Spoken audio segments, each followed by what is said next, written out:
हाय बच्चों, मैं झुनझुन सर आप लोग को VVI क्लास JR में स्वागत करता हूं।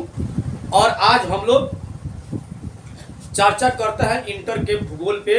और इंटर के भूगोल का द्वितीय पाठ के बारे में जनसंख्या का वितरण है, वृद्धि, और इसके बारे में हम चर्चा करते हैं ज़्यादा करके।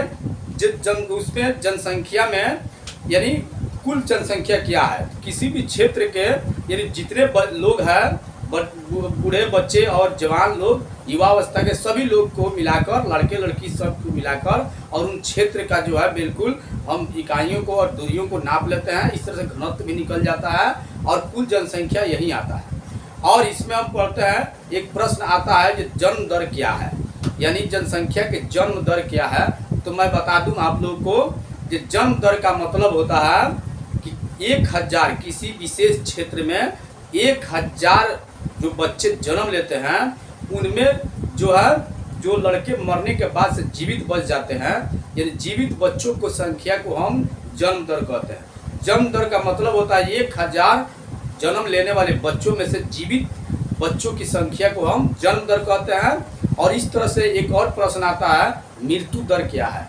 तो मृत्यु दर का मतलब होता है मरण, यानी इसका मतलब यह होता है कि 1000 किसी विशेष क्षेत्र में 1000 बच्चे जब जन्म लेते हैं और उस 1000 बच्चे में जो बच्चे मर जाते हैं, तो मरे हुए बच्चों की संख्या को जब हम आंकड़ा लगाते हैं उसको मृत्यु दर कहते हैं। तो मृत्यु दर का मतलब यह होता है कि किसी विशेष क्षेत्र में जन्म लिए हुए 1000 बच्चों में से जो बच्चे मर जाते हैं, उन संख्या को हम लिखते हैं और जानते हैं, उसी को हम मृत्यु दर कहते हैं। और इस तरह से जो है आपका वृद्धि दर का मतलब यह होता है कि एक विशेष क्षेत्र में 1000 लोग जो है जन्म लेते हैं, 1000 जन्म लेने के बाद से उसमें से मरते कितना है, मरने के बाद से जो लोग बच जाते हैं, यानी मरने वाले बूढ़े, बच्चे और सब लोग होते हैं, लेकिन जीवित रहने वाले लोगों का जो आंकड़ा होता है वो मरने के दर से जो बच जाता है यानी ज़्यादा हो जाता है, उसी दर को हम वृद्धि दर कहते हैं।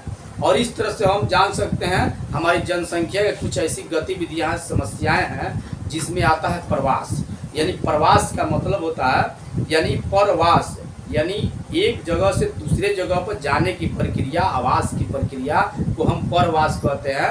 यानी दूसरे आवास के जगह को अपनाने की प्रक्रिया को हम प्रवास कहते हैं। प्रवास का मतलब ये भी होता है कि कोई व्यक्ति एक जगह को छोड़कर हमेशा के लिए और दूसरे जगह पर जाकर अस्थायी रूप से बस जाता है और वहाँ पर रहने लगता है, उस तरह से हम उसको प्रवास कहेंगे। यानी प्रवास का मतलब एक जगह से जब वो छोड़कर जाता है तो वहाँ के जो उसके प्रक्रियाएं हैं, वहाँ का जो संख्या है वो कम हो जाता है, और जिस जगह पर जाकर वो बसता है वहाँ का प्रक्रिया जो है वो बढ़ जाता है, तो उसको हम प्रवास कहते हैं। प्रवास के अनेक कारण हो सकते हैं और होता भी है। प्रवास के सबसे बड़ी कारण है यानी बच्चे जो पढ़ने के लिए एक जगह से दूसरे जगह जाते हैं। बहुत सारे लोग जो है कार्य करने के लिए एक देश से दूसरे देश, एक प्रदेश से दूसरे प्रदेश में जाते हैं, और शहरों देहात से लोग जो है नगरों की तरफ रोजगार के लिए जाते हैं, कार्य के लिए जाते हैं। और इस तरह से जो है कई माध्यम यानी उद्योग के कारण, पढ़ाई के कारण, जॉब के कारण, यानी नौकरी के कारण, रोजगारी के, और उसके अलावा उद्योग, सब प्रकार के कार्य के कारण जो है लोग एक जगह से दूसरे जगह पर जाते हैं। इस प्रक्रिया को हम प्रवास कह सकते हैं। और इस तरह से प्रवास के बाद आता है उपप्रवास।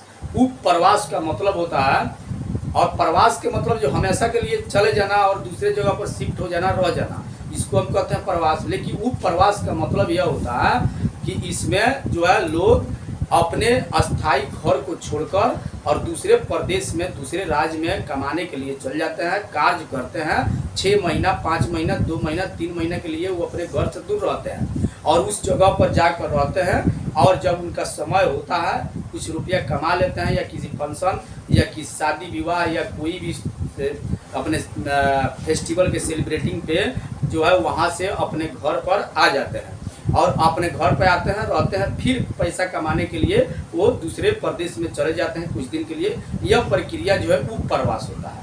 और इसके बाद से हम चलते हैं अप्रवास के रूप में। अप्रवास का मतलब यह होता है, ये प्रवास का रूप है लेकिन यह उस तरह का प्रवास का रूप नहीं है जैसे कि एक दिन में शहरों का जो है जनसंख्या दिन भर के लिए बढ़ जाता है। क्योंकि देहात से लोग जो है वो बिल्कुल अपने कार्य के लिए कोई ना कोई काम के लिए नगरों में जाते हैं, चाहे वो कोर्ट अदालत हो या अपना जो है किसी डॉक्टरी और डॉक्टरी लाइन कॉलेज या कोई भी गतिविधि पुलिस प्रशासन के रूप में या रोजगार के रूप में जो है लोग अपने देहात को छोड़कर नगरों में जाते हैं।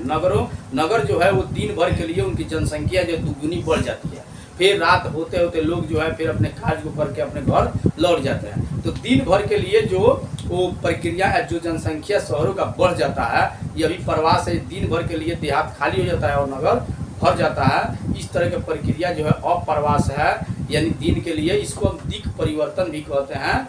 और इस तरह से आप लोग को हम फिर अगले प्रश्न के साथ अगले वीडियो में मिलते हैं। तब तक के लिए धन्यवाद।